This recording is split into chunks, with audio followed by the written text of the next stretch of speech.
as varas.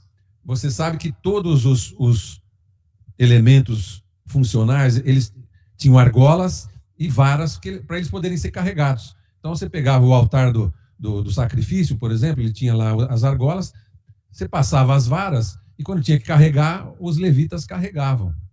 As varas, então, o que elas significam? A portabilidade da manifestação de Deus.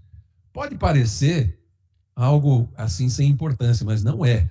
O que significa essa portabilidade? É que Deus é dinâmico, ele se movimenta, ele não fica preso num lugar. Se você perceber, o diabo, ele está preso nas coisas desse mundo. Então, o ídolo, ele fica preso naquela imagem de gesso, de madeira, de pedra, seja lá o que foi utilizado para forjar aquele ídolo. Ele não tem mobilidade, ele é estanque, ele fica preso naquela manifestação. Você quer mais exemplos? Muitas religiões têm lugares santos. E aí, somente naquele lugar que o Deus dele se manifesta. Você sabe que na religião islâmica, a cidade de Meca é muito importante. E eles têm lá um monumento que tem uma pedra e eles têm que tocar naquela pedra. Uma das 5 obrigações do muçulmano é, uma vez na vida, ir para Meca e tocar naquela pedra. Então, veja como aqueles que não conhecem a Deus, eles coisificam a sua fé. A sua fé é colocada em símbolos, em coisas, em lugares. E o tabernáculo, por mais que ele fosse material, ele tinha portabilidade, ele podia ser transportado daqui para lá, de lá para cá. Como a presença de Deus. A presença de Deus, quando você quer a presença de Deus, você corre e vem para a igreja? E se for 3 horas da manhã que a igreja está fechada? Como é que você invoca a presença de Deus? Como é que você vai até a presença de Deus? Sabendo simplesmente o caminho para chegar lá.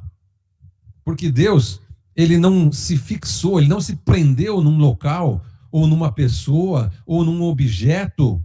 O nosso Deus é espírito. Então veja, já naquela época, a fé dos judeus já tinha um elemento de portabilidade, de movimentação, que aumentou muito mais em Cristo Jesus. Porque veja, mesmo a fé dos judeus, atualmente, qual é o grande problema deles? O templo foi destruído no ano 70 depois de Cristo. E até hoje não existe mais o templo, né, Daniel? Não existe mais o templo. Então, muitos judeus lamentam isso profundamente. Não tem o átrio, não tem a Arca da Aliança, não tem, ou seja, uma fé dependente, uma fé restrita. E olha que já está muito acima de outras religiões, mas é uma fé restrita. E nós, depois de Jesus, nós precisamos de arca?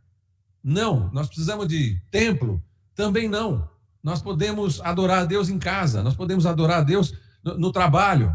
Eu trabalhei numa empresa, toda terça-feira, na hora do almoço, as pessoas se reuniam, a gente orava lá, virava uma igreja. E era um estúdio. Virava uma igreja. Então, veja como Jesus, que bênção que ele nos deu, uma fé absolutamente espiritual. Nós não dependemos de nada. Eu, para falar a verdade, eu dependo de um livro cheio de páginas. É o máximo. Mas também, se eu não tiver esse, eu tenho outro. Se eu perder essa Bíblia, eu compro outra. Aliás, eu tenho mais de 10 Bíblias lá em casa. Você também, Daniel? Cheio de Bíblia também? Pastor, né? A gente anda cheio de Bíblia. Mas isso é uma dependência muito pequena, porque também Deus pode escrever a palavra dele no nosso coração. Deus pode escrever a palavra dele no nosso coração, no seu coração.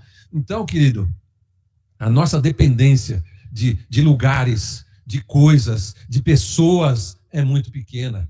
De pessoas também, porque nós somos sacerdotes. Pedro, ele diz lá em 1 Pedro capítulo 2, que nós somos nós somos sacerdócio real. Nós somos sacerdotes do Rei Jesus. Todo crente é sacerdote. No Velho Testamento, só os descendentes de Arão eram sacerdotes. Era o sacerdócio levítico. E só os descendentes de Arão eram sacerdotes. Os outros eram levitas, que trabalhavam no templo, mas sacerdotes só da descendência de Arão. E hoje, todos nós somos. Você é, eu sou. Eu sou sacerdote da minha esposa, dos meus filhos, dos meus netos. Eu procuro levá-los a Deus. Eu procuro levar a mim mesmo a Deus. Sou sacerdote de mim mesmo, que muitas vezes é assim que eu me sinto. Então, querido, veja como Deus, Jesus, o nosso amado Jesus, como ele lutou para que a gente tivesse uma fé independente. Quando o diabo quer nos oprimir, ele rouba alguma coisa nossa, ele não tem nada que possa roubar, que tire a nossa fé. Então, querido, isso aqui é tremendo. O tabernáculo, as varas do tabernáculo são o primeiro indicativo de uma fé independente, uma fé espiritual. Isso é importante. E nós hoje, depois de Jesus, ganhamos muito mais autonomia.